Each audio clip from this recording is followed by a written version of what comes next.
Good, Oklahoma? It's your boy Okie Ball, and we're back with another recap, but this time it's the Mustang Holiday Classic. I got to attend 5 games. Some of them were really good down to the wire. Overall was a great tournament. PC North came out as your champion. 2023 CJ Smith was your MVP. Just had a great tournament. Really saw some stuff that I liked in some of the younger guys, upperclassmen who really were carrying, the torch for their guys and getting these young guys, to buy in, to the team's philosophies. And I really liked what I saw. Let's get right to it and break it down. Let's go with the champs, PC North. 2023 6'7" CJ Smith has had an unbelievable season, super efficient. In this tournament, he really put on a full display of all of his skill set. He's got great guard skills, can defend multiple positions and bigs. He's a great rebounder, especially on the offensive side, gets a lot of putbacks. He showed off his ability to finish above the rim. He was just an all-around, great player and really deserved that MVP. And he's one of my top kids, if not the top kid, that's, looking to get an offer. I mean, he's a kid that can definitely play Division I with his size. Ultimately, if he'll go JUCO out of high school and then D1 or straight to D1, that's to remain to be seen. But definitely has the skill set to do D1 straight from high school. Possibly an LM to an MM, and maybe even slide his way into one of these Power Fives, in the state. But I really love CJ Smith's game. The next guy who, really blew up, and I've been talking about him for about 6 weeks, is 2023 6'4" Keywan Payne. Keywan is a ultimate glue guy, but can also really score the ball, but does whatever his team needs, and he showed it this week and, at the tournament, and, also showed some monster dunks. I mean, he probably had the most dunks in the whole tournament, and some of them were just like jaw droppers and, putbacks, some hammer dunks on top of people, showed off his full arsenal. I mean, really looks to get guys involved before he does himself. And because of that, he picked up 3 offers this week, at this tournament alone, capped off by his UCO offer he picked up yesterday. And he's really been deserving of that. And, he's just a guy that's going to be their X factor as PC North heads into state. PC North also got 2 sophomores that are, great two-way players, and they really hang their hat on defense, more than they do offense, although both of them could score, and both of them had some really good games in this tournament. Let's start with 2025 Kai Brown, 6'2".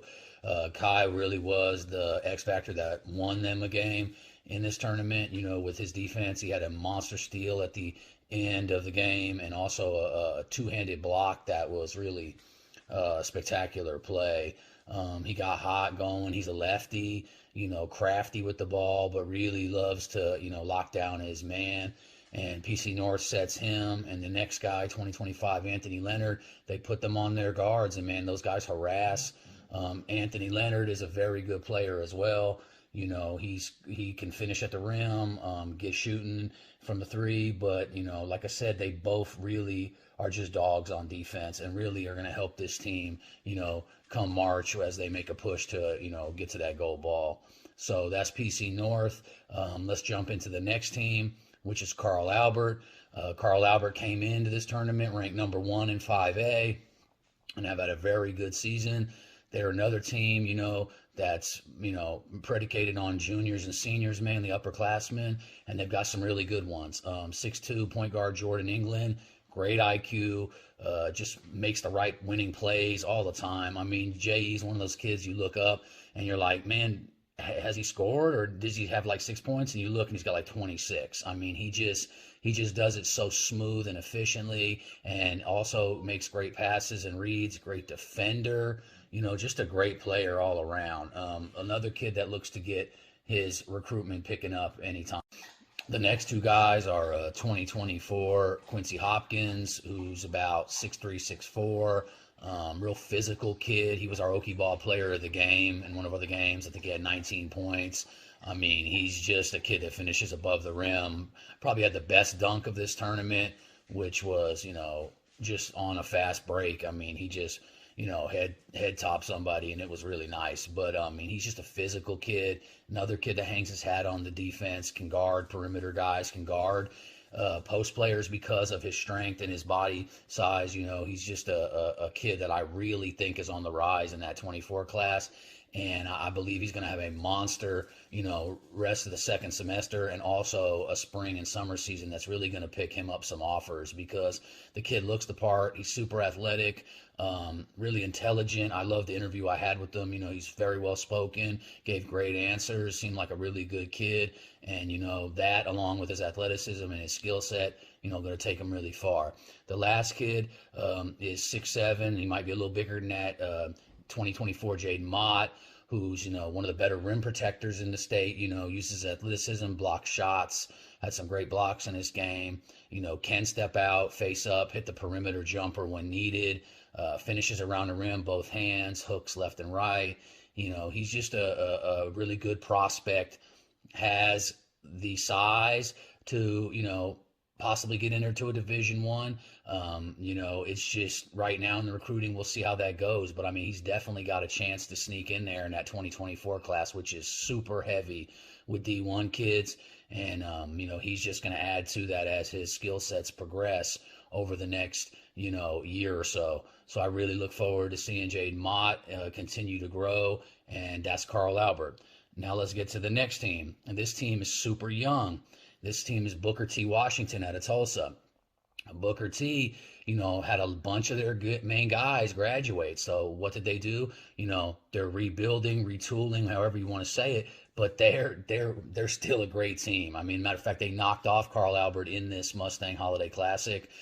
They've got a lot of good wins this season. They're coached extremely well. They play hard to the last, till the buzzer goes off.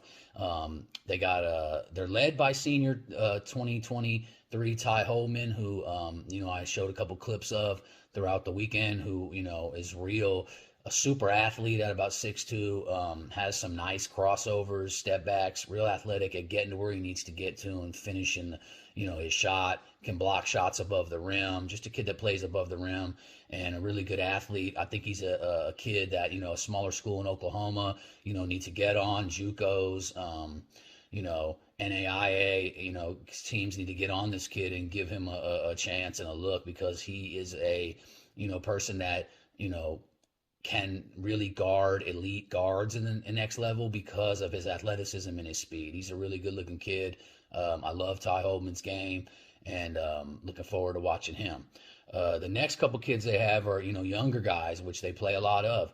And then that's 2025 Jamari Simpson, who is about a 6'2", maybe getting a little taller than that, point guard for them, who's a very nice player, shoots the three ball well, good defender, good passer, just does everything that you want to see out of a young point guard with nice size. So he's definitely one of my kids that I'm looking at, that I'm thinking, at that size, how he progresses in the next couple years is going to determine the level he gets to, but definitely has the makings of a player, that can get to that next level.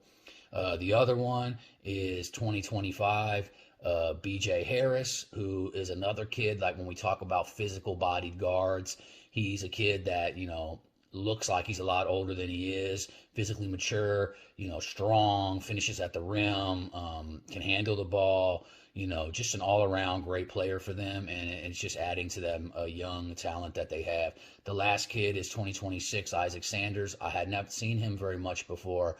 I really like his talent going forward. He is a kid that really shifty, good size, didn't look rattled, playing as a freshman, and just showed off something, a lot of skill sets that you want to see in a young freshman guard like that, so I just want to keep my eye on him. The last two teams that I watched was Southmore, who, I've been talking about him a lot lately too.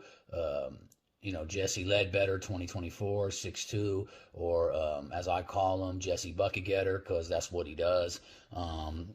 He had some really spectacular reverse layup finishes, pump fake layups. I mean, he just has really good English on the ball where he gets that thing up there and it just goes in, and you're like, how did he make that? But he does it consistently, so that's what I want to see. He already has a limited range from three, as most know. He's a great three-point shooter, just a great all-around scorer.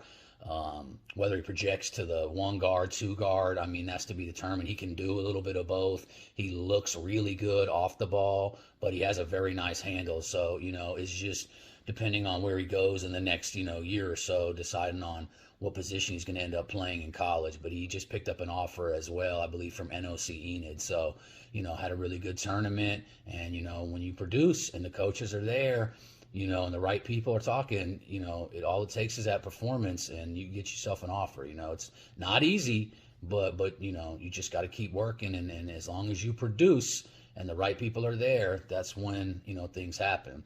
So the other kid that I want to talk about them who made all tournament team is 5'10", Ryan Guerrero, who I've talked about before as just like a pit bull. I mean, does all the things his team needs, hustler, defender, but can flat out shoot it. And he did in this tournament.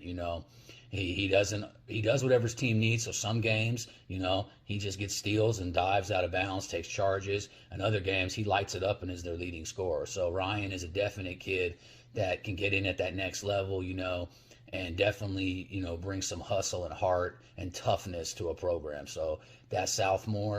The last team we're going to talk about is the host team, was Mustang, who, has 2023 Jacoby Johnson, who's an OU Sooner commit in football.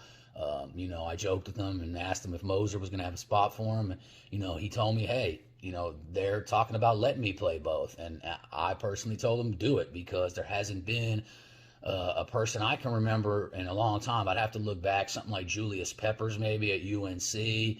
I think the last guy that did it at OU was like Ricky Brady, and that was, a while back, a couple decades back. So, if your body can handle it and the school will actually let them do it, I'd probably have to do that. I'd want to be on that short list of people that have ever played both sports at a high major program. But Jacoby, the one game he played, we gave Moki Ball Player of the Game. I mean, the dude just uses his physical body, D1 athlete, and he can ball. I mean, he could easily have given up football and just said, I'm just doing basketball, and easily been a high major kid. He's just a flat out hooper. Love his game, always have. Big guard, could shoot it from deep, get by anybody, and finishes at the rim probably as good as anybody because of his strength and athleticism. Love Jacoby's game. The other guy is 2025 Roman Miller, who looks to be growing every time I see him.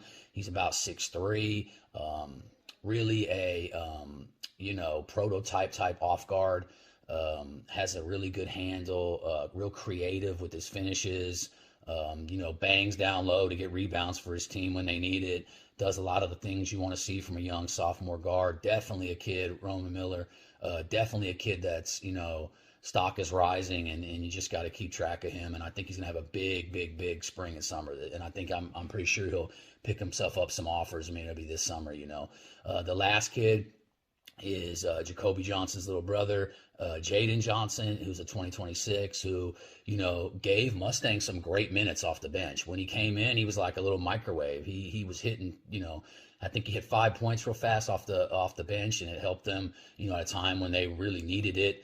And, Booker T was making a push to come back, and he hit some shots. Good looking kid, two-sport kid as well, good size, just really talented, comes from a talented family. His other brother, JT's really good as well. I mean, so those are guys that I'm all checking out at Mustang, keeping my eye on. And, just overall, this was a great tournament, the Mustang Holiday Classic. And if you enjoyed this video, please subscribe to our YouTube. Please hit the like button, the thumbs up. Please follow us on Instagram, Twitter, whatever. Hit up our merchandise. The shirts and the hoodies have been unbelievable. I mean, I'm sending them all over the place. I've even started sending them out of state. So, it's really humbling to me to have, people really buying into this. And I think they just see the vision and really see the results. See the kids we talk about on this platform and the kids that I promote. I'm on the phone, I'm on the email, whatever it takes. I'm in person talking to coaches, whoever I got to get, these kids' ears into. I'm doing it. I'm hitting that pavement, and I'm really trying to get these kids in this state, somewhere where they can play at the next level, where they just not only will go, but where they will fit in and it fits their style. So that's really what we're doing with Okie Ball. And like I said, the high school coaches are showing nothing but love, and I love that. I mean, I got so many coaches that are buying the merchandise and just love, any way they can help us, they want to. And, like I say, support those who support you, and that's exactly what we're going to keep doing. So appreciate you, Oklahoma. And to the next tournament, which should be Bishop McGuinness this upcoming weekend, man.